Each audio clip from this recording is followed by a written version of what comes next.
नमस्कार विद्यार्थी मित्रांनो, UPSC 2024 प्रिलिमची जी टेस्ट सिरीज आहे त्याचा तिसरा पेपर जो आहे टेस्ट 3 जी आपली GHची त्याचं डिस्कशन आपण या सेशनमध्ये बघणार आहोत. सो UPSC प्रिलिम्स 2024 करता नियर अबाउट जे आहे 50 टेस्ट आपल्या आहेत, जिच्यामध्ये GHच्या ज्या आहेत 30 टेस्ट आहेत आणि CSATच्या ज्या आहेत 20 टेस्ट आहेत. सो GHची जी तिसरी टेस्ट आहे सेक्शनल टेस्ट त्या संबंधीच्या बाबी आपण बघणार आहोत. तुम्हाला ज्या विद्यार्थ्यांना ऑनलाईन असेस करायचं असेल त्यांच्यासाठी हा 40% ऑफ या टेस्ट सिरीजवर सुरू आहे.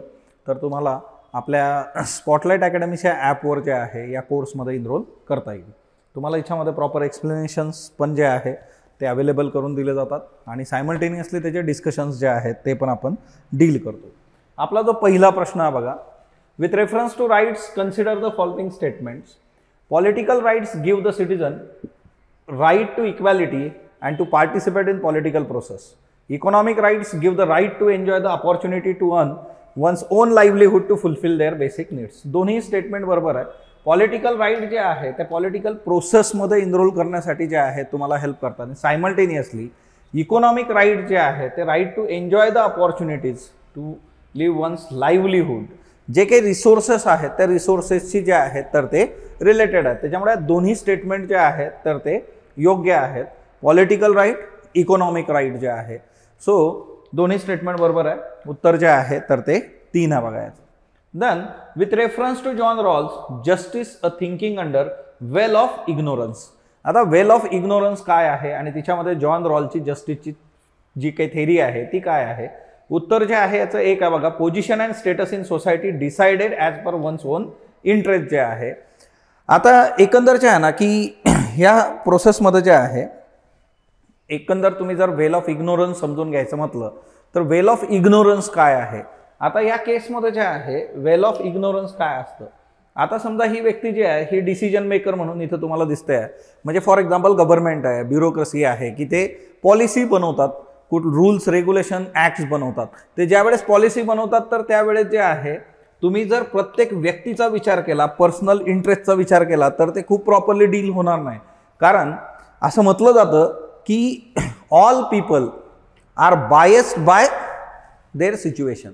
म्हणजे जे आहे की प्रत्येकाची स्थिती आणि त्याच्यानुसार तो बायस्ड असतो. त्याचे स्वतःचे जे आहेत काही धारणा आहेत त्याच्यानुसार त्या गोष्टी होतात. आणि त्याच्यामुळे काय आहे ना की हा वेल ऑफ इग्नोरन्स जे आहे हा एक पडदा आहे. वेल हायडिंग म्हणजे यांना बाजूला ठेवा आणि तुम्ही पॉलिसी बनवा, जेणेकरून ती जी पॉलिसी असेल बघा फिनान्शियल किंवा जे आहे पॉलिसी रिलेटेड कुठलेही डिसिजन्स असतील तर ते बायस्ड होता कामा नये. म्हणजे कुठलीही एक व्यक्ती समोर ठेवून तुम्ही निर्णय घेता कामा नये. सो हेच वेल ऑफ इग्नोरन्स आहे. आणि याच्यामध्ये जे आहे परत 2 प्रिन्सिपल हे सांगतात की जॉन रॉल जे आहे 2 प्रिन्सिपल्स तिच्यामध्ये जे आहे लिबर्टी प्रिन्सिपल आणि दुसरा आहे डिफरन्स प्रिन्सिपल जे आहे. Liberty and difference principle. मग आता ह्या लिबर्टी आणि डिफरन्स प्रिन्सिपलनुसार गणितं जी आहेत ती अशी असतात की एखादा सोशल कॉन्ट्रॅक्ट जो आहे तर तो प्रत्येकाला जे आहे मॅक्झिमम लिबर्टी देण्याचा प्रयत्न तिच्यामध्ये करतो. आणि डिफरन्समध्ये जे आहे की इक्वल अपॉर्च्युनिटीची चर्चा याच्यामध्ये केली जाते. So it is all about equal opportunity आणि it is all about equal liberty. अशा ह्या 2 गोष्टी आहेत. आणि त्याच्यानुसारच जे आहे की position and status in society decided as per one's own interest जे आहे John Rawls veil of ignorance. उत्तर जे आहे तर ते 1 आहे याचं. Then citizenship refers to which of the following. Collective political identity of the individuals. Collective individual, sovereign subject, collective cultural. See collective political identity of individual is a citizenship जे आहे. नागरिकत्व जे आहे त्या नागरिकत्वाचा ज्यावेळेस तुम्ही विचार करता तर तिच्यामध्ये जे आहे हे बेसिक आहे की कलेक्टिव्ह पॉलिटिकल आयडेंटिटी जी आहे ती महत्त्वाची आहे. आणि तिच्यामधूनच तुम्हाला जे आहे वेगवेगळे जे आहेत तर ते त्यामध्ये अधिकार जे आहेत तर ते मिळतात. Then with reference to term equality consider the following. इक्वॅलिटीच्या बाबतीत तुम्हाला 3 स्टेटमेंट दिलेले आहेत. Positive aspect of equality refers to give advocate opportunities to develop. Equality can not be classified as it will be result in inequality. तर इक्वॅलिटीला तुम्ही classify करू शकता. तुम्ही जर तुमचं एक्सप्लेनेशन बघितलं तर तिच्यामध्ये तुम्हाला दिलेलं आहे की equality can be classified as natural, social, civil, economic. So इकॉनॉमीला तुम्ही इक्वॅलिटी जे आहे ते क्लासिफाय होऊ शकतं. Freedom and equality are closely interrelated with each other. ह्या दोन्ही गोष्टी ज्या आहेत, फ्रीडम आणि इक्वॅलिटी ज्या आहेत, तर त्या एकमेकांशी संबंधित आहेत. सो 1 आणि 3 हे दोन्ही बरोबर आहेत statement. So only 2 statements are correct. Then next one, with reference to electoral competition it has following merit. आता जे काही इलेक्शन्स आपल्या इथं होतात आणि निवडणुकांमध्ये जे काही राजकीय पक्ष आहेत, पॉलिटिकल पार्टीज आहेत, त्या पॉलिटिकल पार्टीजचा तुम्ही ज्यावेळेस विचार करता की त्यांच्यामधली जी कॉम्पिटिशन आहे ती कॉम्पिटिशनचे फायदे काय आहेत आपल्याला, तर सिंपल आहे बघा. कुठलीही पॉलिटिकल पार्टी जी आहे ती सत्तेमध्ये ज्या वेळेस येते, तिला जर सत्तेत राहायचं असेल तर त्या केसमध्ये तिला कामं करावी लागतात. तिच्यावर ते बंधन आहे की त्यांनी जर डेव्हलपमेंट केली then and then they will return back to their political power. जो अपोजिशन आहे त्याच्यावर हे असतं की त्यांनी जर गव्हर्नमेंटला प्रॉपरली क्रिटिसाइज केलं, गव्हर्नमेंट पॉलिसीचे लूपहोल्स लोकांसमोर आणून दिले, तर सत्ता पालट होऊ शकते. म्हणजे या दोघांनी जर आपलं काम परफेक्ट केलं तर आपली डेव्हलपमेंट, कॉमन मॅन जो आहे ती खूप परफेक्ट होऊ शकते. That's a basic thing. मग ही पॉलिटिकल कॉम्पिटिशन जी आहे, पॉलिटिकल पार्टीची इलेक्टोरल कॉम्पिटिशन, ही आपल्या सर्वांसाठी जे आहे तर खूप महत्त्वाची आहे.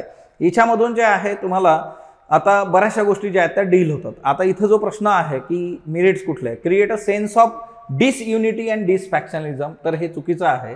Competition leads to idea of being drag into the unhealthy competition, असं नक्कीच नाही.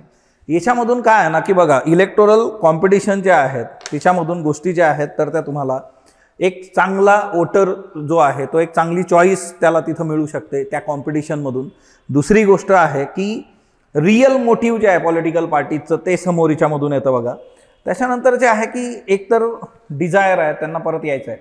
आता याच्या पलीकडे पण एक गोष्ट असते, एखादी पॉलिटिकल पार्टी खूप वेळेसाठी सत्तेत असेल तर नंतर लोकांना ती पण नकोशी होते, है ना. त्याचा एक रेफरन्स सगळ्यात शेवटच्या प्रश्नामध्ये येईल आपला, पॅराडॉक्स ऑफ थ्रिफ्ट जे आहे त्याशी आपण कोरिलेट करू शकतो त्याला. नाही, पॅराडॉक्स ऑफ थ्रिफ्ट नाही, दुसरी एक कन्सेप्ट बघा याच्यामध्ये, त्याच्याशी आपण कोरिलेट करू त्याला.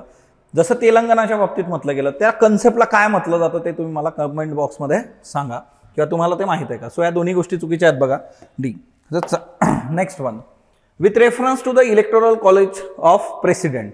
ओके, तुमच्या पेपरमध्ये कदाचित हा शब्द तिथं मिसिंग आहे. ओके, प्रिंटेड याच्यामध्ये प्रिंट मिस्टेक आहे तिथं. ते elected members of both house of parliament जे आहे, सो दोघींकडचे इलेक्टेड मेंबर्स जे आहेत, नॉमिनेटेड मेंबर याच्यामध्ये नसतात प्रेसिडेंटसाठी. Elected members of the legislative assemblies of the state, सगळ्या याचे इलेक्टेड मेंबर्स जे आहेत, आणि elected members of legislative assembly of union territory Delhi, Puducherry, तर हे पण याच्यामध्ये येतात. So only 3 is the answer. सो प्रेसिडेंटसाठी जे आहे इलेक्टेड मेंबर्स, नॉमिनेटेड नाही. ओके, आता दुसरा याच्यातून एक प्रश्न निर्माण होऊ शकतो, तो म्हणजे काय की जर उद्या असं झालं की प्रेसिडेंटला त्याच्या पदावरून दूर करायचं आहे, तर त्या केसमध्ये जेव्हा वोटिंग होणार आहे तर त्याच्यामध्ये नॉमिनेटेड मेंबर्स वोट करू शकता का, हे तुम्ही बघितलं पाहिजे. Next one, the book freedom of expression on liberty कुणी लिहिलेलं आहे, J.S. मिल. So J.S. मिलचं हे बुक आहे on liberty, John Stuart Mill. जर तुम्ही पॅटर्न बघितला UPSCचा गेल्या काही वर्षातला, तर त्याच्यात तुम्हाला लक्षात येईल की बेसिक कन्सेप्ट ज्या आहेत पॉलिटिक्सशी रिलेटेड त्याच्यावर प्रश्न विचारण्याचे चान्सेस याच्यामध्ये आलेले आहेत, आणि तिथं जे आहे मोठ्या प्रमाणावर त्या गोष्टी ज्या आहेत तर त्या वर्क होतात बघा. आता इथं जे आहे ना की protection against the tyranny of political rulers, म्हणजे एक तर लिबर्टी हा जो मुद्दा आहे की जे सत्तेमध्ये असणारी लोक आहेत त्यांच्यापासून प्रोटेक्शन जे आहे, ते लिबर्टी, तुमच्या हक्कांवर गदा ती लोक आणू शकतात. आता हे सगळं जे आहे J.S. मिल, तर ते त्या काळाशी संबंधित सुसंगत त्या गोष्टी आहेत. So to achieve liberty limits on the state authority ought to be imposed, म्हणजे ज्या स्टेट ऑथॉरिटी आहे त्यांच्या अधिकारवर जे आहे अंकुश असणं अपेक्षित आहे, असा तो मुद्दा आहे बघा. Then next one, negative liberty can be best implied by. आता बघा दोन गोष्टी असतात लिबर्टीमध्ये, negative liberty is there and positive liberty is there. Negative liberty ही अशी कन्सेप्ट आहे ज्या कन्सेप्टमध्ये जे आहे freedom from interference by other people, तुमच्या लाईफचा असा स्पेस जिच्यामध्ये कुणीही इंटरफेअर न करणं, म्हणजे तिथं फक्त तुम्हाला जे करायचं ते तुम्ही करता, that is negative liberty. Positive लिबर्टीमध्ये जे आहे हस्तक्षेप चांगल्या गोष्टींसाठी होऊ शकतो, म्हणजे पॉझिटिव्ह लिबर्टी जी आहे आणि निगेटिव्ह लिबर्टी. कार्टे ब्लांच जे आहे, नो रेस्ट्रिक्शन ऑन पर्सन, आणि जर एखाद्यावर कसलेच पर्सन जर रेस्ट्रिक्शन नसतील, कंप्लीट ॲब्सोल्यूट लिबर्टी, तर काय होऊ शकतं तुम्ही इमॅजिन करा. सो तिच्यामुळे काही रेस्ट्रिक्शन्स टाकले जाऊ शकतात. सो पर्सन इज बॅन जे आहे controlled freedom. Positive liberty is all about controlled freedom. म्हणजे सिंपली आहे, एखाद्याला गाणी ऐकायची आणि त्यांनी खूप मोठ्याने डीजे लावलेला आहे आणि त्याच्यामुळे बाकीच्यांना त्रास होतोय.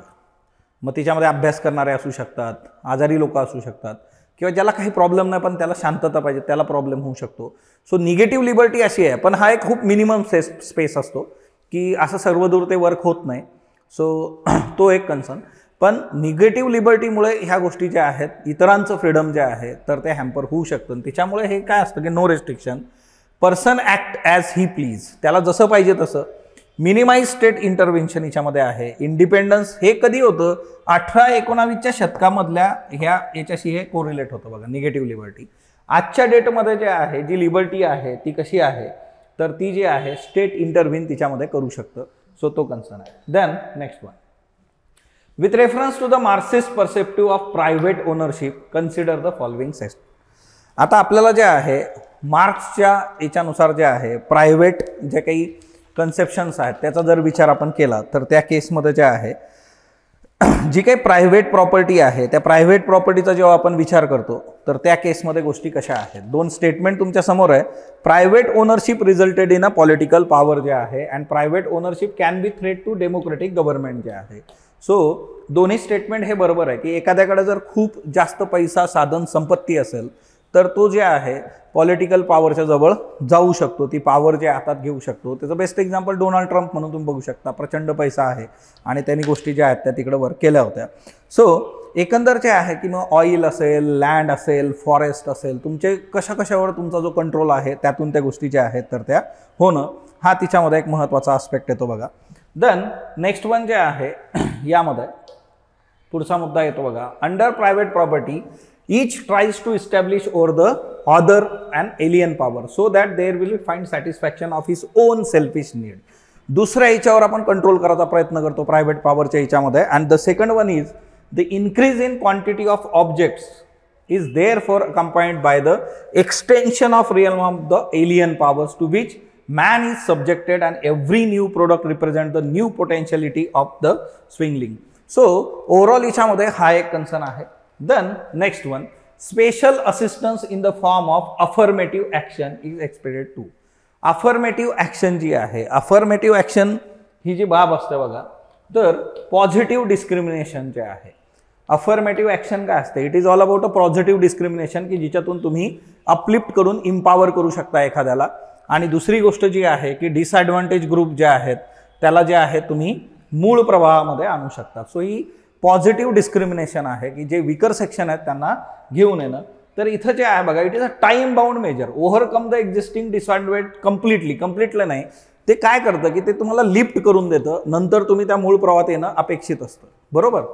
A tool for economic empowerment, तर इट इज मोर सोशल जे आहे बघा. Okay. So it is a time bound, एक टेम्पररी याच्यासाठी ते असतं बघा. ओके. जसं फॉर एक्झाम्पल आरक्षणाच्या बाबतीत रिझर्वेशन की एक टेम्पररी प्रोव्हिजन की तुम्ही मूळ प्रवाहात आणा त्याच्यानंतर त्याची गरज नाही पडणार. That's basic. Next one, Socrates explain the concept of justice as well being of all. आता सॉक्रेटिसची जी कन्सेप्ट होती बघा तिच्यामध्ये त्यांनी शत्रूला सुद्धा जे आहे म्हणजे सगळे चांगले आहेत, शत्रू पण चांगला म्हणजे इच अँड एव्हरी वन जे आहे, तर माणूस वाईट नसतो, परिस्थिती वाईट असते असं त्याला तुम्ही म्हणू शकता.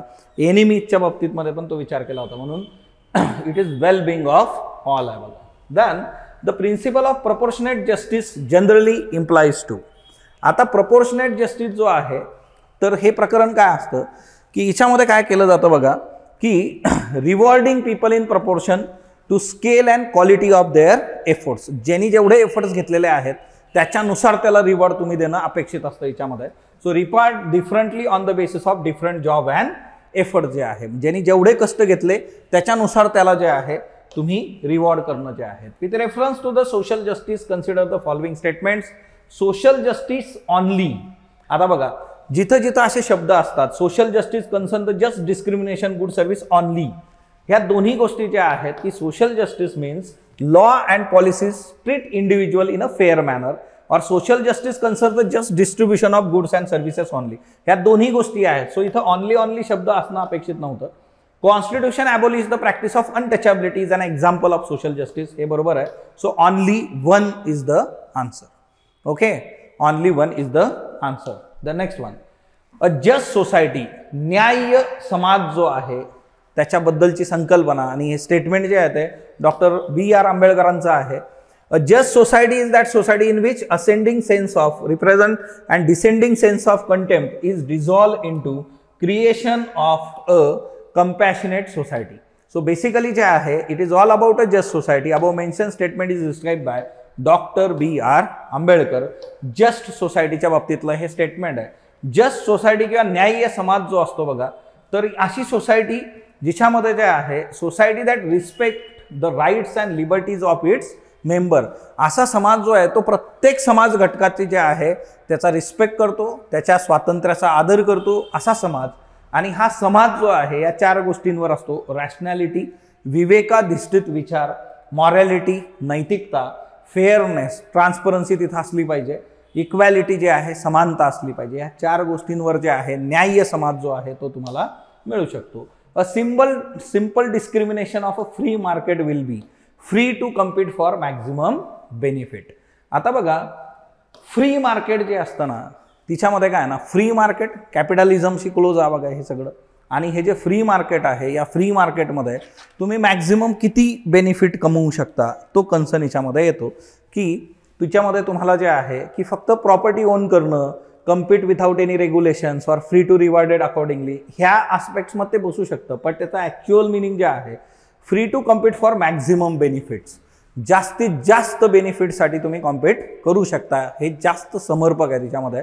बाकी तुम्ही प्रॉपर्टी घेतली पडू दिली तर मग तसं ना की त्याच्यातून अजून तुम्ही काही करू शकता का, तुमच्यावर कुठले रेग्युलेशन्स तिच्यात जे आहे का मार्केटमध्ये स्टेट इंटरव्हेन्शन नसणार आहे बघा. Next one, consider the following, right to life, right to liberty and right to property. Natural rights कुठले आहेत, तर हे 3ही जे आहेत, right to life, right to liberty and right to property. NCERTचं जे बेसिक रिडिंग आहे बघा तर ते तुम्ही करणं अपेक्षित आहे. आता साधी गोष्ट येते बघा की हिच्यामध्ये आपल्याला वाटू शकतं life, liberty, property, okay. So असं वाटू शकतं की इथं तिसऱ्याला कन्फ्युजन आहे, पण नाही. हिच्यामध्ये जे आहे की तुम्हाला 3ही गोष्टी ज्या आहेत तर त्या डील होतात. 3 नॅचरल राईट्स ऑफ मॅन म्हणून NCERTमध्ये तुम्हाला right to life, right to liberty and right to property जे आहे या 3ही गोष्टी ज्या आहेत त्या मिळतील. Moral conception of rights by Kant represent. आता व्हॉट इज मॉरल कन्सेप्शन जे आहे तर कांटचं जे होतं की लोकांना जे आहे विथ डिग्निटी तुम्ही जे आहे ट्रीट केलं पाहिजे. मग फॉर एक्झाम्पल काय आहे ना याच्यामध्ये की जसं तुम्हाला वाटतं की तुम्हाला लोकांनी ट्रीट केलं पाहिजे तसं तुम्ही इतरांना ट्रीट करा. That's a basic thing. And the second one जे आहे की we should share that don't treat the people as means of our ends. आपल्याला जे काही प्राप्त करायचं आहे, आपल्याला जे काही मिळवायचं आहे त्याचा एंड म्हणून लोकांकडे तुम्ही बघू नका, त्यांचा वापर करू नका. That's a basic thing. Which of the above statement are correct. So कांटच्या याच्यानं treat the other person as a mean for their benefit of humanity हे चुकीचं आहे बघा. आणि with we should respect the people because they are useful in some or other ways for us. तसं नाही आहे. तुम्ही रिस्पेक्ट आणि डिग्निटी ही असं लोकांनी आपल्याला बेनिफिट करायचं म्हणून करताय असं नक्कीच नाही आहे. कांटनुसार जे आहे की सर्वांना तुम्ही डिग्निटी आणि मॉरली जे आहे डील केलं पाहिजे असा त्याचा कन्सर्न होता बघा. The next one, according to Marshall's idea of citizenship is mainly associate with which of the following, voting, equality, empowerment, liberty. So Marshall's idea of citizenship जी आहे तर ती इक्वॅलिटीशी संबंधित आहे. So Marshall's idea of citizenship is all about a equality. The next one, with reference to provision about citizenship in the Indian Constitution, naturalization or inclusion territory is not, हे चुकीचं आहे बघा. आपल्या इथं काय काय आहे ना सिटिझनशिपसाठी काय काय आहे तर सिटिझनशिपसाठीचे प्रोव्हिजन जर तुम्ही बघितले बाय बर्थ असेल, बाय रेस असेल, त्याच्यानंतर नॅचरलायझेशन, रजिस्ट्रेशन, ॲक्वायर टेरिटरी, अशा 5 गोष्टींनी तुम्ही सिटिझनशिप मिळवू शकता. सो त्याचा भाग आहे. No discrimination should be against the citizens on the ground of religion. बरोबर आहे. Part 2 is related with the citizenship. हे दोन्ही बरोबर आहेत बघा. So citizenship is very important. सिटिझनशिपच्या याच्यावर आता सध्या जे आहे चर्चा सुरू आहे. सिटिझनशिपवर प्रश्न आपल्याला रुटीन याच्यात पण विचारले जातात. तुम्हाला सिटिझनशिपवर प्रश्न विचारण्याचे चान्सेस आहेत बघा. Then though outwardly there was a diversity. आता बघा हे जे एक स्टेटमेंट तुम्हाला दिलेलं आहे हे the discovery of India Jawaharlal नेहरूंचं बुक आहे त्याच्यातलं आहे की though outwardly there was a diversity and infinity variety among the people everywhere there was the tremendous impress of oneness which held all of us together in ages past whatever political fate or misfortune had befallen us. The above mentioned statement is written by Jawaharlal Nehru. So next one, consider the following statement. जे महत्त्वाचे statements आहेत ते तुम्ही लक्षात घेतले पाहिजे. Consider the following statement. Function of constitution is to set some limits on what government can impose on citizens. Function of constitution is to specify who has power to make decision in society. संविधान कशासाठी आहे तर संविधान हे जे आहे की एक प्रकारे रूल्स अँड रेग्युलेशन्स आहे त्याच्यामुळे समाजामध्ये लोकांनी कसं वागलं पाहिजे है ना सिटीजनच्या बाबतीमध्ये गोष्टी कशा असल्या पाहिजेत सायमल्टेनियसली कुणी सत्तेत आलं पाहिजे आणि कुणी जे आहे रूल केलं पाहिजे अशा दोन्ही गोष्टी तिच्यामध्ये आहे so both 1 and 2 is the answer. आता हिच्यातले काही प्रश्न एकदम साधे सोपे आहेत. बऱ्याचदा एक्झाममध्ये असं होतं की एकदम सोपा प्रश्न असला तर आपण जास्त विचार करतो over thinking kills. Okay NCERT based ह्या सुरुवातीच्या टेस्ट सिरीजमध्ये काही गोष्ट खूप सिंपल तुम्हाला दिसतील पण हे असे प्रश्न पण तिथं विचारले जातात. तुम्ही 100 पैकी काही प्रश्न बघा 5, 7, 8 प्रश्न तुम्हाला एकदम सिंपल तिथं मिळून जातील. सो त्यावेळेस जे आहे की ओव्हर थिंकिंग करून ते मार्क्स हातचे घालवता कामा नये. With reference to constitution assembly committee consider the following statement. Jawaharlal Nehru, Rajendra Prasad, Sardar Patel, doctor BR Ambedkar chair these committees जे आहेत. The constitution assembly had 7 major committees 7 नाही 8 कमिट्या होत्या बघा आणि इथं जे आहे कॉन्स्टिट्यूशन असेंब्ली कमिटी ज्या आहेत ह्या 8 कमिट्या मेजर कमिट्या यांनी ज्या आहेत त्या लीड केल्या होत्या. त्याचा पुढच्या याच्यावर स्लाइड आहे बघा. Union power committee, rules procedure committee, provincial constitution committee, steering committee, drafting committee, advisory committee on fundamental rights, minority, tribal, union constitution committee, states committee. बघा Jawaharlal Nehru, Sardar Patel, doctor BR Ambedkar, Rajendra Prasad, Sardar Patel. Okay so 4 लोक आहेत 8 कमिट्या आहेत. सो आता बघा हिच्यावर जर तुम्हाला हे खूप क्लिअर दिसत नसेल तर ही PDF जी आहे तर ती ऑफलाईनचे स्टुडंट आणि ऑनलाईनचे स्टुडंट ऑनलाईनला तर ही PDF पण जी आहे की पेपर त्याचा आन्सर शीट आणि त्याच्याबरोबर डिस्कशनची PDF ही पण आम्ही तुम्हाला शेअर करतो आहे. सो ती पण तुम्ही जे आहे प्रॉपरली बघणं अपेक्षित आहे. ही PDF तुम्हाला कुठं मिळणार आहे तर आपले जे ऑनलाईनचे स्टुडंट्स आहेत त्याच्यासाठीचा ॲपवर जो कोर्स आहे त्याच्या कॉन्टेंट सेक्शनमध्ये हे तुम्हाला फ्री मटेरियलमध्ये मिळेल. तिथून तुम्ही हे डाउनलोड करू शकता. Objective resolution by Jawaharlal Nehru 1946 gave institutional expression to which of the following fundamental committee?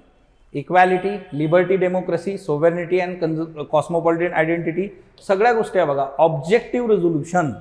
Okay objective resolution जे आहे त्यामध्ये या सर्व गोष्टींचा विचार जो आहे तर तो करण्यात आला होता. इक्वॅलिटी असेल, लिबर्टी असेल, डेमोक्रेसी असेल, सोव्हर्निटी असेल, कॉस्मोपॉलिटियन जे आहे तर ती आयडेंटिटी असेल, each and everything. Objective resolution जी आहे की त्याच्यामधून मग नंतरच्या काळामध्ये जी फिलॉसॉफी आणि त्या सगळ्या गोष्टी येतात. सो ऑब्जेक्टिव्ह रिझोल्यूशन हे खूप महत्त्वाचं आहे. तुम्हाला फॅक्च्युअल पण कधी आलं काय आलं असे पण प्रश्न जे आहेत तर ते MPSC मध्ये वगैरे विचारले जातात स्टेट सर्व्हिस. इकडे जे आहे ह्या सगळ्या गोष्टी तिच्यामध्ये होत्या. So all of the above. Then with reference to provisions adopted from constitution of different countries consider the following. आता आपण सोर्सेस जे आहेत ते बघितले की कुठून आपल्याला काय मिळालेलं आहे तर त्या केसमध्ये British constitution first past the post, French constitution principle of liberty, Canadian constitution जे आहे पॉवर ऑफ ज्युडिशियल रिव्ह्यू. तर हे कॅनेडियन नाही आहे US मधून आपल्याला हे मिळालेलं आहे. सो ब्रिटिशमधून फर्स्ट पास द पोस्ट आणि French constitution principle of liberty 2 गोष्टी इथं डील झालेल्या आहेत बघा. सो यामध्ये जे आहे government of India act 1935, British constitution, US constitution, Irish constitution, Canadian, Australian कुठून काय आपल्याला मिळालेलं आहे त्या गोष्टी बघा. US कॉन्स्टिट्यूशनमधून जे आहे तर ज्युडिशियल रिव्ह्यू जो आहे तर तो आपल्याला मिळालेला आहे. तुम्हाला या स्लाइडवर हेही वाचता येईल. तुमच्या बेसिक बुकमध्ये पण हे आहे. असे जे प्रश्न आहेत बघा तर ते पाठच पाहिजे म्हणजे याला आपण दुसरं कुठलंही सोल्युशन नाही आहे. हे खूप चांगल्या पद्धतीने तुम्ही पाठ करणं गरजेचं आहे आणि अशा ज्या गोष्टी असतात फॅक्च्युअल की त्या तिथं डील होणं गरजेचं असतं. अदरवाईज काय आहे ना बघा की हे जे फॅक्च्युअल प्रश्न आहेत हे जर आपण असे सोडून दिले तर ते आपल्यासाठी प्रॉब्लेमॅटिक ठरू शकतं. सो तो याच्यामध्ये एक बेसिक कन्सर्न येतो. With reference to equality of opportunity correct meaning can be implies. आता बघा इक्वॅलिटी ऑफ अपॉर्च्युनिटी जे आहे government can implement special schemes and measures for improving the condition of certain sections of society. Every person will enjoy freedom without threatening freedom of others. आता बघा यामध्ये काय असतं ना की तुम्हाला अपॉर्च्युनिटी ज्यावेळेस असतात, नंबर ऑफ पॉलिसीज आहेत, नंबर ऑफ गव्हर्नमेंटच्या स्कीम्स आहेत की जिच्यातून गव्हर्नमेंट जे आहे या गोष्टी करत असतं. Every person will enjoy freedom without threatening freedom of other जे आहे, तर इक्वॅलिटी ऑफ अपॉर्च्युनिटीचा हा कन्सर्न नाही आहे. फक्त जे आहे की इक्वॅलिटी ऑफ अपॉर्च्युनिटी, प्रत्येकाला संधी देणं जे आहे, तर त्या केसमध्ये जे आहे तर तो मुद्दा येतो. आणि राहिला प्रश्न की फ्रीडम जे आहे, तर थ्रेटनिंग फ्रीडम ऑफ अदर्स नाही, तर ते विथाऊट थ्रेटनिंग जे आहे इथं जे आहे की without endangering the law and order situation, हे जे आहे बघा इथं जे आहे की without threatening law and order situation जे आहे, लॉ अँड ऑर्डर जर असेल तर त्या केसमध्ये every person can enjoy freedom. तुम्हाला वाटलं मी 12 वाजता फिरायला जातो तर तुम्ही जाऊ शकता. सो तो कन्सर्न तिथं आहे. सो इथं only one is the answer की ज्याच्यामध्ये इक्वॅलिटी ऑफ अपॉर्च्युनिटी आणि द करेक्ट मिनिंग जे आहे बघा की तिच्यामधून गव्हर्नमेंट स्कीम्स आणतं आणि तिच्यातून गोष्टी ज्या आहेत तर त्या वर्क होतात. चला 26 नंबरचा प्रश्न जो आहे, with reference to ensure a fair trial in courts the constitution has provided for consider the following. Fair trial झाली पाहिजे कोर्टच्या बाबतीमध्ये, तर त्याच्याकरता संविधानाने तुम्हाला काय काय प्रोव्हाइड केलेलं आहे. तर या 3 स्टेटमेंटचा जर तुम्ही विचार केला तर 3ही स्टेटमेंट तिथं आहेत. No person would be punish for the same offence more than one, एकाच गुन्ह्यासाठी जे आहे तर ते तुम्ही 2 वेळा शिक्षा करता कामा नये.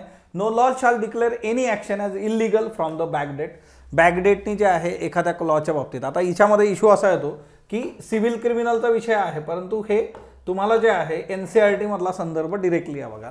No person shall be asked to give evidence against himself or herself.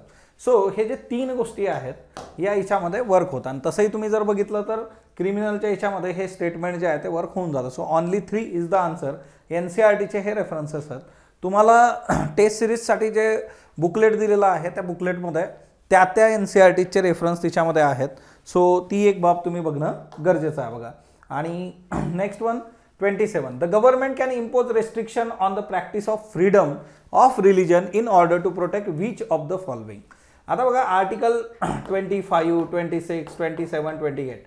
Okay, आता आपलं जे काय रिलिजन आहे त्याच्या संबंधीचे काय फंडामेंटल राईट्स आहेत त्याच्या बाबतीमध्ये रेस्ट्रिक्शन टाकलं जाऊ शकतं का, तर यस रेस्ट्रिक्शन टाकलं जाऊ शकतं. म्हणजे फॉर एक्झाम्पल तुम्ही जर बघितलं सती आहे, बायगॅमी आहे किंवा ह्युमन सॅक्रिफाईस जे आहे, अशा ज्या आहे बळी देणं जे आहे, अशा ज्या काही प्रथा असतात त्या प्रथांचा विचार करता तुम्ही जर बघितलं तर पब्लिक ऑर्डर, मॉरॅलिटी, हेल्थ, आरोग्याचे कन्सर्न असतील, नैतिकतेचे प्रश्न असतील, पब्लिक ऑर्डरचे प्रश्न असतील, या सर्व याच्यामध्ये जे आहे रेस्ट्रिक्शन जे आहे रिलिजियस प्रॅक्टिसेसवर लावले जाऊ शकतात. Okay, then next one, all minorities, religious or linguistic, can set up their own educational institutes. The above mentioned rights are categorized as. आता साधा सोपा प्रश्न आहे. आर्टिकल 29 and 30 कशामध्ये डील होतं, कल्चरल अँड एज्युकेशनल राईट्स जे आहेत. सो प्रत्येक मायनॉरिटीला जे आहे तर ते अधिकार दिलेले आहेत, प्लस त्याच्यामध्ये त्यांचं कल्चर, स्क्रिप्ट, त्याही गोष्टी ज्या आहेत तर त्यांना तिथं जे आहे तर त्या डील करता येतात. Then next one, with reference to writs consider the following. Prohibition आणि सर्टिओररी. आता याच्यामध्ये काय केलेलं आहे की हे प्रोहिबिशन इकडं आहे बघा. हे दोन्ही स्टेटमेंट जे चुकीचे आहेत आपण आधी रिट्स बघून घेऊ. ओके, तुमच्यासमोर रिट्स आहेत. आर्टिकल 32 कॉन्स्टिट्युशनल रेमेडीजचा जर विचार केला तुम्ही, habeas corpus, habeas corpus you may have the body of. Okay, म्हणजे एखाद्या व्यक्तीला जे आहे बेकायदेशीर जर कुठं डांबून ठेवलेला आहे, फ्रीडम ऑफ मुवमेंट त्याचं जे आहे त्याच्यावर प्रश्नचिन्ह आहे. To release a person who has detain unlawfully whether in prison or in private custody. तुरुंगात किंवा कुठं खाजगीपणे एखाद्या व्यक्तीला डांबून ठेवलेला असेल तर habeas corpus. Okay, mandamus, we command, secure the performance of public duties by the lower court, tribunal or public authority. सरकारी याच्यावरचे जे काही अधिकारी पदं आहेत मग तिच्यातून काम होतं आहे का, मग तिच्यामध्ये जे आहे की परफॉर्मन्स ऑफ पब्लिक ड्युटीज झालं पाहिजे. सर्टिओररी जे आहे, to be certified to quash the order already pass by an inferior court, tribunal or quasi judicial authority. म्हणजे जर एखाद्या इन्फिरियर कोर्टची ऑर्डर असेल मग तिच्यामध्ये जे आहे तर ट्रिब्युनल्स पण असू शकतात, क्वासी ज्युडिशियल, इन्फिरियर कोर्ट, तर त्याच्या ऑर्डर्स क्वॅश करून टाकणं. प्रोहिबिशन जे असतं बघा, to prohibit inferior court from continuing the proceedings in particular case where it has no jurisdiction to try, म्हणजे जर एखाद्या कोर्टाच्या ज्युरिडिक्शनमध्येच ते येत नाही आणि ते करायला गेलं तर त्यांना थांबवणं, तिथं प्रोहिबिट करणं. आणि क्यू वॉरंटो व्हॉट इज जे आहे बघा, की कुठल्या ऑथॉरिटीनी तुम्ही ते पद होल्ड करताय, की to restrain a person from holding a public office which is not entitled. So हे आहेत, हे 5चे 5 रीड्स तुम्हाला माहीत पाहिजेत, खूप खूप महत्त्वाचे. आर्टिकल 32 जे आहे, आता इथं पण एक गोष्ट लक्षात घ्या, आर्टिकल 32 नुसार तुम्ही सुप्रीम कोर्टात जाऊ शकतात. आर्टिकल 226 जे आहे हायकोर्टामध्ये तुम्ही डील करू शकता. आता रीट्स जे आहेत फंडामेंटल राईटच्या बाबतीमध्ये only supreme court, but in case of high court fundamental right as well as legal rights. So रीट्सच्या बाबतीमध्ये मग हायकोर्टाचा जो कॅनव्हास आहे तो मोठा होऊन जातो as compare to supreme court, हे लक्षात ठेवा. दोन्ही स्टेटमेंट जे आहेत तर हे चुकीचे आहेत इथं, नन ऑफ द अबोव जे आहे. Next one, with reference to first past the post system, which of the following is correct? First past post the system जे आहे बघा, country is divided into small geographical units called constituency. आता आपल्याकडे जसं मतदारसंघ आहे तर तसं फर्स्ट पास्ट पोस्ट मध्ये असतं. लार्ज जॉग्राफिकल एरिया जे आहे प्रपोर्शनल रिप्रेझेंटेशन मध्ये आहे, किंवा Israel is implementing this system तर ते प्रपोर्शनल रिप्रेझेंटेशन तिकडे येतं. Candidate who wins election gets majority of vote जे आहे. आता इकडे बघा की प्रपोर्शनल रिप्रेझेंटेशन आणि दुसरं जे आहे first past the post system. First past the post सिस्टीममध्ये जे आहे स्मॉल जॉग्राफिकल युनिट्स आहेत बघा, कंट्री जी आहे स्मॉल जॉग्राफिकल युनिट्समध्ये डिवायडेड आहे. प्रपोर्शनल रिप्रेझेंटेशनमध्ये जे आहे लार्ज जॉग्राफिकल एरियाजमध्ये जे आहे की कंट्री जी आहे तर ती डिवाइड केली जाते, मोठे एरियाज इथं असतात. ओके, आणि the entire country may be single constituency असंही होऊ शकतं. प्रत्येक कॉन्स्टिट्युएन्सी इलेक्ट्स 1 रिप्रेझेंटेटिव्ह, एका याच्यातून एक जातं बघा. इकडं जे आहे मोर दॅन 1 रिप्रेझेंटेटिव्ह एका कॉन्स्टिट्युएन्सीमध्ये जाऊ शकतो. वोटर जो आहे तो कॅन्डिडेटसाठी वोट करतो.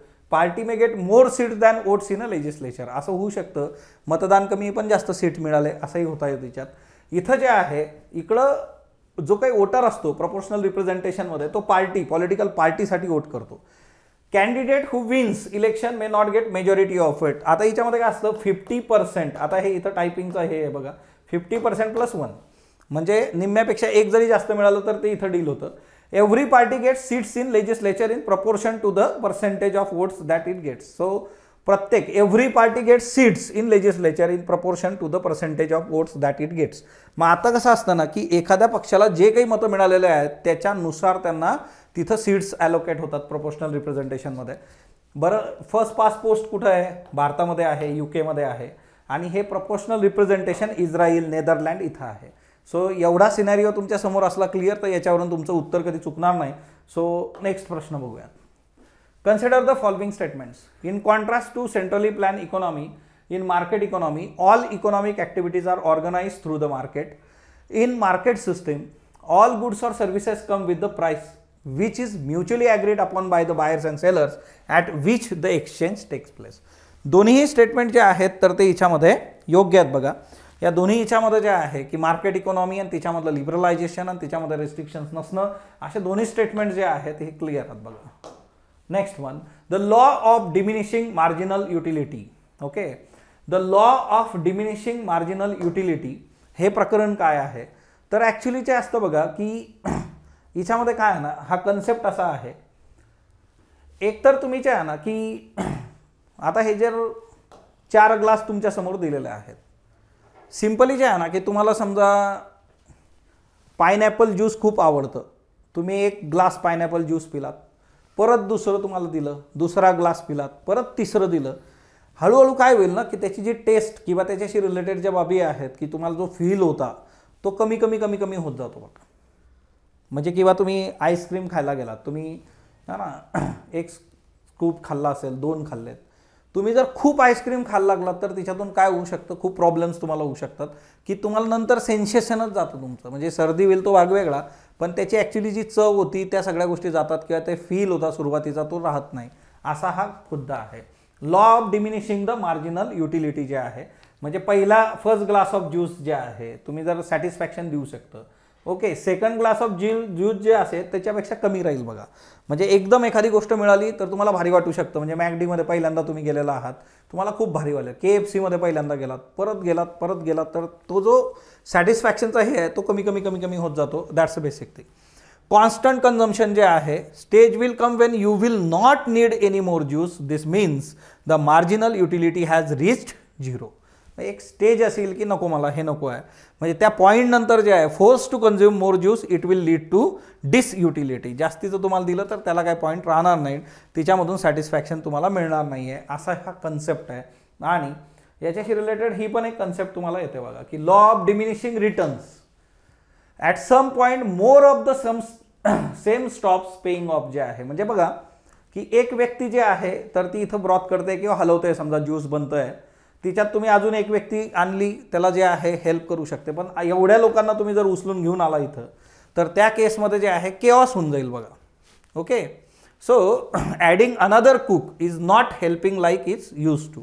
म्हणजे जे आहे की तुम्ही एक एक कुक ॲड करत राहिला तर ते खरंच वर्क होईल असं नाही आहे. तसंच ते आहे की जसं तुम्हाला ज्यूसच्या याच्यामध्ये. सो याच्यामध्ये जे असतं की लॉ ऑफ डिमिनिशिंग जे आहे, सो याचं जे उत्तर आहे बघा, marginal utility from consuming each additional unit of commodity declines at its consumption increases while keeping consumption of other commodities constant. Okay, so marginal utility जे आहे तर ती तिच्यामध्ये गडबडते, असं सिंपल सरळ याच्यामधला फंडा आहे. देन नेक्स्ट वन, पुढचा प्रश्न बघा, लॉ ऑफ डिमांड.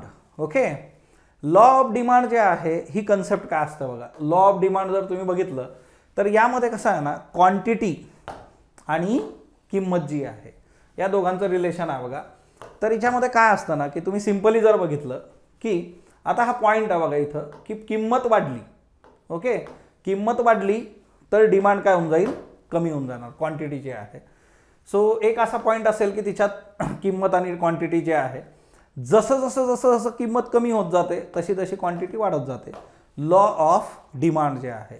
ओके, आता इकडे जर तुम्ही याचं उत्तर बघितलं तर काय आपल्याला मिळतं बघा, other things being equal there is a negative relation between demand for community and its price. आता बघा बाकीच्या गोष्टी कॉन्स्टंट ठेवल्या तर तुम्हाला काय दिसतं, निगेटिव्ह आहे. म्हणजे काय, हे वाढलं तर हे कमी होणार आहे क्वांटिटी, आणि जर किंमत कमी झाली तर क्वांटिटी वाढणार आहे, असा हा कन्सर्न आहे. शुभमचा जो कन्सर्न होता बघा, तर तो शुभमने विचारलं होतं हा प्रश्न जो आहे तर तो आय थिंक क्लिअर झाला असेल आता.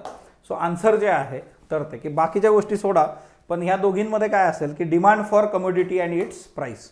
किंमत कमी झाली जास्त विकत जाणार आहे किंवा जास्त त्याची डिमांड राहील, आणि जर किंमत जास्त आली तर त्याची डिमांड कमी होऊन जाईल. सो ते काय असणार आहे की ते निगेटिव्ह रिलेशन आहे त्याच्यामध्ये.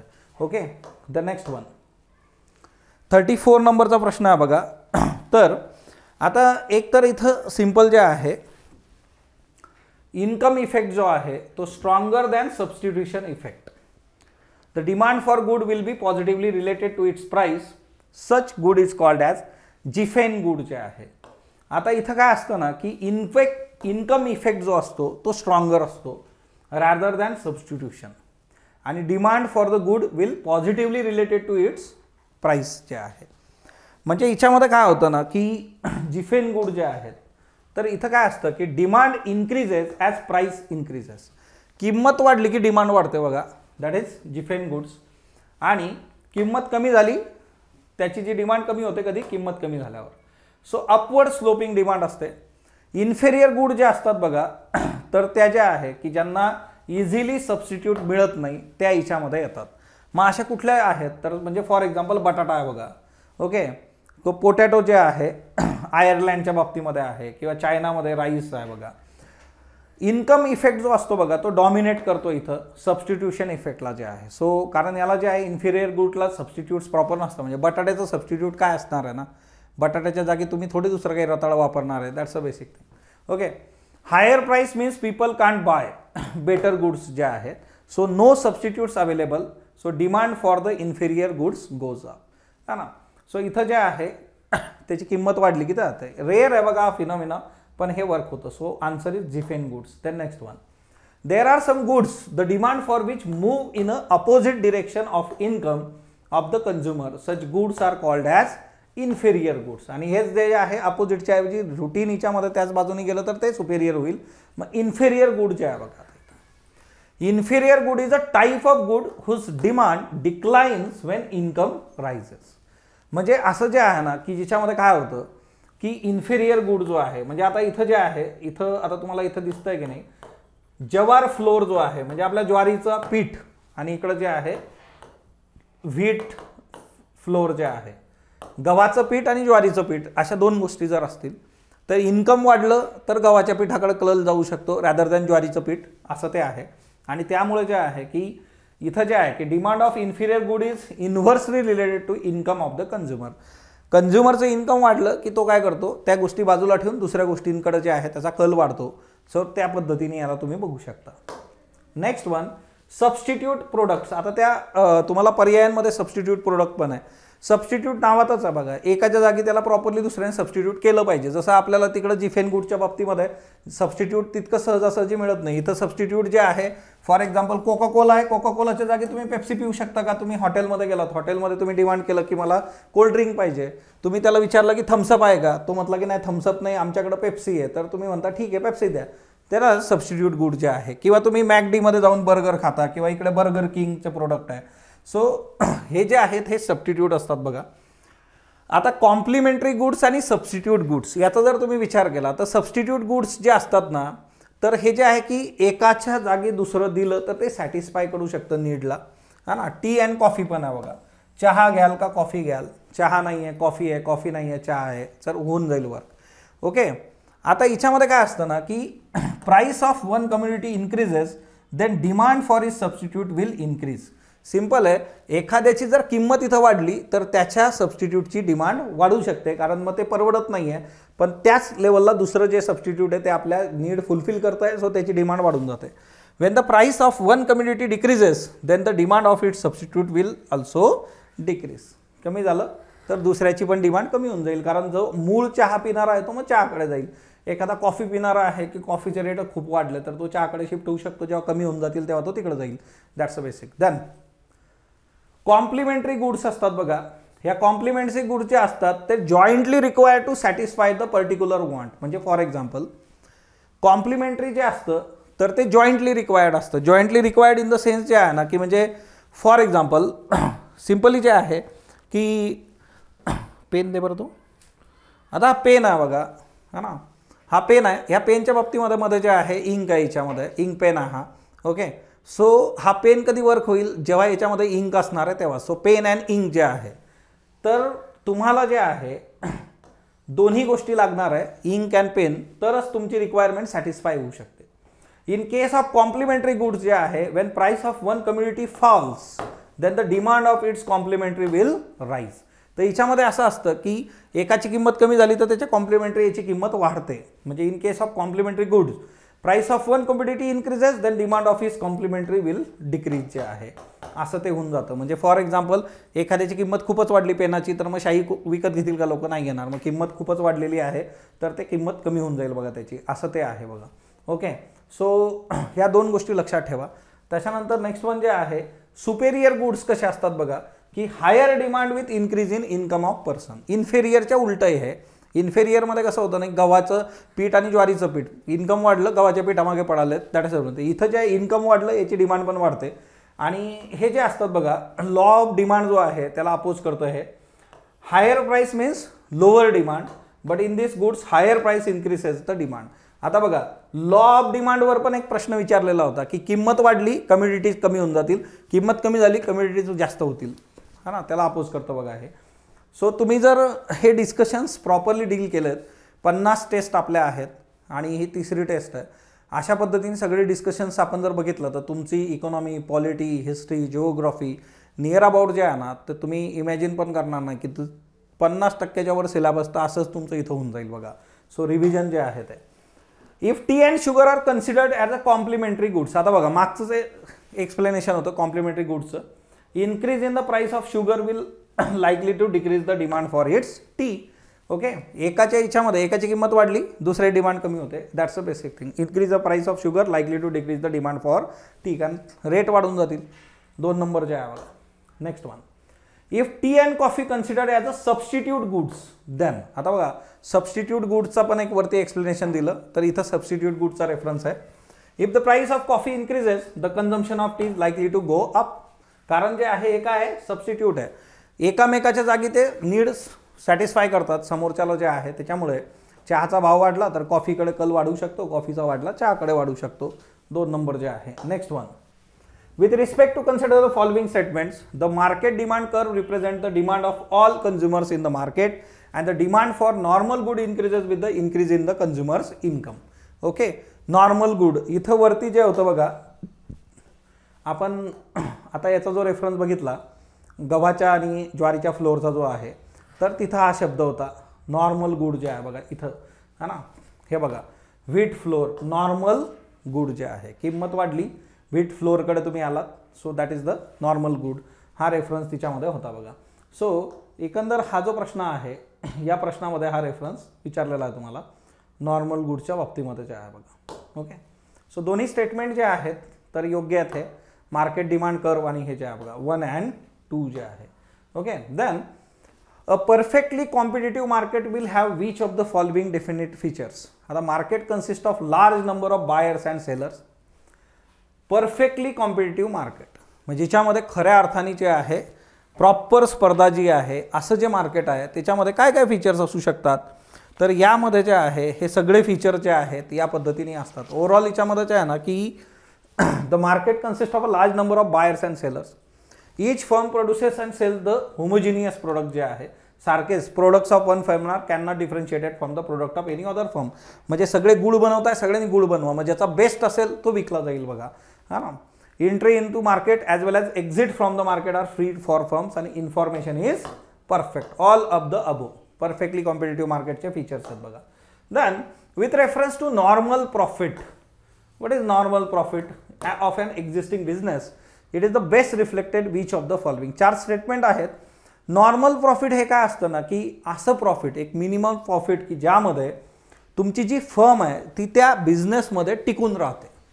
म्हणजे आपण एखादा बिझनेस सुरू केला आणि तो बिझनेस लॉसमध्ये जायला लागला, तर त्या केसमध्ये जे आहे की आपल्याला किमान एवढं प्रॉफिट पाहिजे की जिच्यामध्ये आपल्याला टिकून राहता येतं. म्हणजे फॉर एक्झाम्पल की त्या बिझनेसची जी लागत आहे, इनपुट आहे, ती एवढी तुम्ही डील करताय, ती सॅटिस्फाय करताय आणि थोडंफार तुम्हाला वरती उरतं आहे की ज्यातून तुम्हाला ती टिकून राहण्याची जी आहे ती मानसिकता तुमची आहे. तर नॉर्मल प्रॉफिट तेवढंच असतं की जे एका बिझनेसमध्ये तुम्हाला टिकून ठेवतं. 4 नंबरचं उत्तर आहे बघायचं. नेक्स्ट वन जे आहे GDP can be express as, बघा GDP GNP असं पण UPSCने 1 लाइनर काही वेळा विचारलेलं आहे. आजकाल तसे चान्सेस कमी आहेत, पण NCERT थ्रू जे आहे या सुरुवातीच्या टेस्टमध्ये या कन्सेप्ट आपल्या बिल्ड होऊन जातील.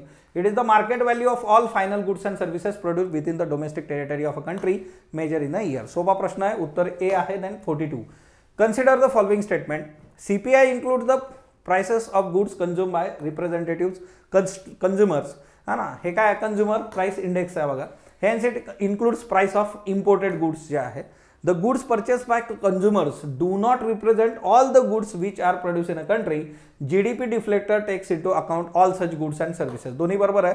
तुम्ही इकॉनॉमीचे जर आपले सेशन बघितले असतील तर GDP डिफ्लेटर हा बेस्ट असतो बघा, की जिच्यामधून तुम्हाला इन्फ्लेशन आणि त्या गोष्टी फार प्रॉपरली कळतात. GDP डिफ्लेटर म्हणजे काय, nominal GDP divided by real into 100 जे GDP डिफ्लेटर. इकडे जे आहे की WPI CPI. WPI is all about a wholesale communities जे आहे आणि CPI जे आहे it is all about the retail level म्हणजे कंझ्युमरची डायरेक्टली आहे. नॅशनल स्टॅटिस्टिकल ऑफिस आणि इकडे जे आहे ऑफिस ऑफ इकॉनॉमिक ॲडवायझर, इथं WPI मध्ये फक्त गुड्स असतात, गुड्स अँड सर्व्हिसेस दोघी CPI मध्ये असतात. हा एक MCQ रुटीन आहे, हा तुम्हाला विचारला जातो. बेस इयर 11-12 आहे WPIचं, इथं जे आहे 12 जे आहे CPIचं आहे 2012. सो ह्या गोष्टी लक्षात ठेवा. Then with reference to function of money which of the following are correct. पैशाचं फंक्शन काय असतं मनीचं, स्टोअर ऑफ अ व्हॅल्यू. म्हणजे सिंपल आहे बघा की तुमच्याकडे जर पैसे असतील तर ते पैसे जेवढे काही पैसे आहेत ते स्टोअर ऑफ व्हॅल्यू. ते 10 रुपये 10 रुपयेच आहे, उद्या पण परवा पण जे आहे ते किंमत जे आहे. युनिट ऑफ अकाउंट जे आहे, मीडियम ऑफ एक्सचेंज आहे. आपल्याला जर काही घ्यायचं असेल तर त्या केसमध्ये जे आहे, जसं तुम्ही ही टेस्ट सिरीज जॉईन केली सो तुम्ही त्याच्यासाठीचे जे आहेत पैसे दिले, सो मीडियम ऑफ एक्सचेंज आहे. ऑल ऑफ द अबो सगळे स्टेटमेंट जे आहे तर ते बरोबर आहे. फंक्शन जे आहे पैशाचे. Consider the following statement. Fiat money is a community based, तर नाही असं नसतं. Fiat money is not represented or backed by a community. So only 2 is correct. So fiat money जे आहे याच्या संबंधीचा हा प्रश्न आहे बघा 44 जे आहे. तर फिएट मनी जे असतं बघा की मॉडर्न इकॉनॉमीमध्ये जे आहे की फिएट मनी जो काय असतो बघा, तर तो जो आहे की neither community nor represented by the backed or community जे आहे. So only 2. Then the RBI can influence money supply by changing the rate at which it gives loan to the commercial bank. This rate is called in India bank rate. Okay, so तुम्हाला basic जे आहे monetary policy आणि त्याच्यामधल्या concept माहीत असल्या पाहिजेत. RBI जे आहे मनी सप्लायच्या बाबतीमध्ये जे आहे जो रेट चेंज करते बँकाच्या कमर्शियल बँकांच्या बाबतीत त्याला जे आहे आपण बँक रेट असं संबोधतो. Then M1 and M2 are known as a broad money. तर नाही, M3 M4 is a broad money, M1 M2 narrow money जे आहे अल्टरनेट केलेलं आहे. That's why none is the answer. Then M1 is a most liquid and easiest for the transaction, बरोबर आहे, आणि M4 is a least liquid for of all. कारण हिच्यामध्ये काय आहे टाईम लायबिलिटीज येतात बघा ब्रॉड मनीमध्ये जे आहे. आता इकडं बघा, हे एकदम क्लिअर तुम्हाला सगळे कन्सेप्ट. नॅरो मनी जो असतो it includes only liquid from money which can be withdrawn any time. तुम्ही लिक्विड जे आहे कधी काढू शकता, दॅट्स अ थिंग. मग याच्यामध्ये कॅश असू शकते, करन्सी नोट्स असू शकते, डिमांड डिपॉझिट कधीही तो पैसा हातात घेऊन खर्च करू शकता, हा ना, मागणी ठेव ज्याला आपण म्हणतो डिमांड डिपॉझिट. याच्यामध्ये M1 आणि M2 येतं बघा. मग M1 मध्ये काय currency note, coins, demand deposit with the bank saving current जे आहे. M2 मध्ये currency notes, coins, demand deposit with bank saving current, post office saving deposit जे आहे. सो M2 मध्ये हे जे आहे ह्या दोन्ही जे असतात तर ते मोस्ट लिक्विड आहेत आणि याला म्हटलं जातं नॅरो मनी. ब्रॉड मनी जे आहे लिक्विड आणि लेस लिक्विड अशा दोन्ही गोष्टी. Apart from cash, currency note, demand deposit, it also includes demand deposit जे आहेत, टाईम डिपॉझिट्स पण याच्यामध्ये येतात. सो इथं जे आहे बघा, तर ह्या सर्व प्रोसेसमध्ये जे आहे लेस लिक्विड जर तुम्ही बघितलं M3 जे आहे, है ना, याच्यामध्ये बघा टाईम डिपॉझिट जे आहे, demand deposits and time deposit जे आहे, हे डिमांड आहे, टाईम जे आहे बघा, demand deposit with the bank and time deposit, है ना, ते जे आहे ते पण इकडे येतात. M4 मध्ये currency note, coins, demand deposit with bank, call deposit with the post office. So M1 M2 narrow money, M3 M4 जे आहे ब्रॉड मनी जे आहे. ओके, देन नेक्स्ट वन जे आहे बघा, आता याच्यामध्ये रिझर्व्ह मनी नावाची पण एक कन्सेप्ट असते, ती पण लक्षात ठेवा, है ना. इथं जे आहे रिझर्व्ह मनी जे आहे M0. व्हॉट इज रिझर्व्ह मनी? मग रिझर्व्ह मनीच्या बाबतीमध्ये जे आहे तो कन्सेप्ट काय आहे तर यामध्ये कसं असतं ना की तो हाय पॉवर्ड मनी असतो, की जो रिझर्व्ह मनी जे आहे मॉनिटरी बेस किंवा बेस मनी जो आहे असं म्हटलं जातं. RBI कडे जे आहे currency in circulation plus bankers deposit with RBI आणि अदर डिपॉझिट विथ RBI, आपल्या इकॉनॉमीचा base, that is reserve money M0, ते लक्षात ठेवा. The next one, demonetization in India was mainly aimed for which of the following? Tax evasion, curb on black money, no tax compliance आणि help tax administration. आता यामध्ये काय होतं ना की डिमॉनिटायझेशन खरं तर कशासाठी झालं होतं त्याच्यामध्ये जी कारणं दिली गेली होती. सो डिमॉनिटायझेशनच्या बाबतीमध्ये एक तर होतं करप्शन, त्याच्यानंतर होतं ब्लॅक मनी, टेररिझम जो आहे त्याला support, circulation of fake currency. तर त्यातलं काय काय मिळतं तुम्हाला? ब्लॅक मनी जे आहेत, बरोबर, हेल्प इन टॅक्स ॲडमिनिस्ट्रेशन जे आहे बघा. ओके, सो ह्या दोन गोष्टी याच्यामध्ये तुम्हाला मिळतात. सो इथं करप्शन असेल आणि त्या सगळ्या गोष्टीच्या आहेत. The next one, exchange of commodities without the मेडिएशन of money is called barter exchange. वस्तूच्या बदल्यात वस्तू, मेडिएशन नाही आहे, पैसा नाही आहे तिथं.